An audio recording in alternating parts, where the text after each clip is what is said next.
جی ناظرین السلام علیکم۔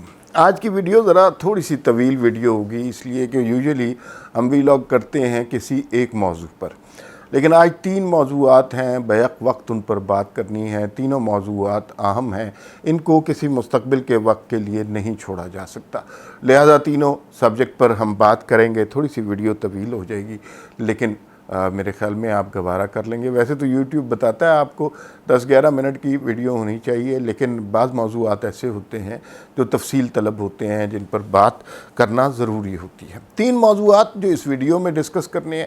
سب سے پہلی بات تو یہ ہے کہ 13 جولائی، آج 13 جولائی ہے، یہ تاریخ ملک کی سیاست میں، ملک کی تاریخ میں، جمہوریت کے لیے قربانیوں کے سلسلے میں، سول سپریمیسی کے لیے، ووٹ کو عزت دینے کے لیے یہ تاریخ کیوں امپورٹنٹ ہے؟ اس تاریخ کو ایسا کیا ہوا تھا کہ جس کے نتیجے میں ہم نے ایک بہت زبردست کیمپین دیکھی، ایک بہت بڑا واقعہ دیکھا، اور اس کے بعد لوگوں میں ایک ذہنی شعور کی لہر آئی، اور خاص طور پہ پنجاب سے وہ آوازیں اٹھنے لگ گئیں جس کا کسی نے تصور بھی نہیں کیا تھا، جو کسی کے وہم و گمان میں بھی نہیں تھی۔ تو 13 جولائی وہ تاریخ تھی، 13 جولائی کے حوالے سے بات کرتے ہیں۔ اچھا، دوسری بات وہ یہ ہے کہ عمران خان صاحب نے پہلے تو ویسے عالمی سازش سے کم وہ کچھ کرتے ہی نہیں تھے، اور پھر یورپین اور روس، امریکہ، اس ساری چائنا اور یہ ساری چیزیں بین الاقوامی لیول پہ کھیل رہے تھے، لوکل لیول پہ تو انہیں پسند ہی نہیں ہے کھیلنا۔ لیکن گزشتہ کچھ دنوں سے اپنی تقاریر میں، ضمنی انتخابات کے اپنے جلسوں میں 2 لوگوں کے نام لینے شروع کر دیے، اور 2 لوگوں کے نام بھی مخفی لیے ہیں، چھپ چھپا کے لیے ہیں، ڈائریکٹ نہیں لیے۔ اور وہ 2 لوگوں کے نام وہ کہتے ہیں کہ مسٹر ایکس نے مسٹر وائی کو یہ کہنے کا حکم دیا۔ وہ پرانی عمران سیریز آپ پڑھتے تھے نا، اس کے اندر وہ جو ہے بتاتے تھے کہ وہ ایک X2 ایک کیریکٹر ہوتا تھا جو اوپر سے ساری چیزیں مانیٹر کر رہا ہوتا تھا، کبھی کسی کو حکم دیتا تھا، کبھی کسی کو کچھ کر دیتا تھا۔ میرا خیال ہے اس طرح کی کہانیاں ان کے ذہن میں یا ان کے ارد گرد کے لوگوں کے ذہن میں ہیں، اور وہ اس طرح کے نام لے رہے ہیں۔ یہ لوگ کون ہیں جنہیں وہ مسٹر ایکس اور مسٹر وائی کیوں کہہ رہے ہیں؟ ان کے اس طرح خفیہ نام لینے سے عمران خان کو فائدہ کیا ہو رہا ہے، اور اصل میں وہ کون سے نام لینے سے کترا رہے ہیں؟ یہ کیمپین کس کے خلاف کر رہے ہیں؟ مستقبل میں ان مسٹر ایکس اور مسٹر وائی سے ان کے ساتھ عمران خان کا کیا کرنے کا ارادہ ہے؟ یہ دوسری خبر ہو گئی۔ تیسری خبر جو ہے وہ بہت زیادہ میڈیا کے اوپر نہیں آئی، اس کا بہت زیادہ اعلان نہیں ہوا، بڑی بریکنگ نہیں چلی، لیکن ذاتی طور پر میں اس خبر سے بہت خوش ہوں۔ اور کیوں خوش ہوں اس کی تفصیلات آپ کو بتائیں گے۔ حمزہ شہباز شریف نے آج ایک اعلان کیا، ایک پریس کانفرنس کی، روٹین کی پریس کانفرنس کی۔ اس کے اندر چند باتیں انہوں نے کیں جو کم از کم میرے لیے بہت زیادہ طمانینت کا باعث تھیں، خوشی کا باعث تھیں، اور جو ہمارا سوشل فیبرک جسے ہم کہتے ہیں کہ ٹارنش ہو رہا ہے، اس کو جوڑنے کی، ہیل اپ کرنے کی کوشش کی۔ اور میرے خیال میں اس اعلان کی، وہ اعلان کیا تھا آپ کو بتائیں گے، وہ اس اعلان کی جتنی زیادہ تعریف کی جائے، جتنا زیادہ اس کو ذکر کیا جائے، اتنا ہی بہتر ہے۔ تو وہ میں آپ کو بتاؤں گا جب اس سٹوری کی باری آئے گی کہ وہ اعلان کیا تھا، اور حمزہ شہباز نے کس طرح بہت سے ایسے لوگوں کے دل جیت لیے جن کو کوئی سچی بات ہے کوئی زیادہ لفٹ نہیں کراتا اس معاشرے میں۔ لیکن ہم اپنی پہلی سٹوری کی طرف آتے ہیں۔ 13 جولائی 2018، نواز شریف اور مریم نواز واپس آ گئے لندن سے۔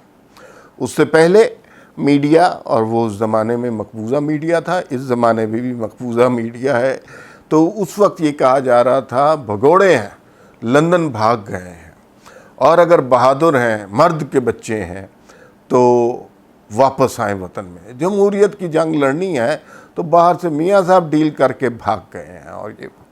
اور اس وقت نواز شریف کی اہلیہ کی طبیعت بہت خراب تھی، یہ اب ہمیں پتہ ہے۔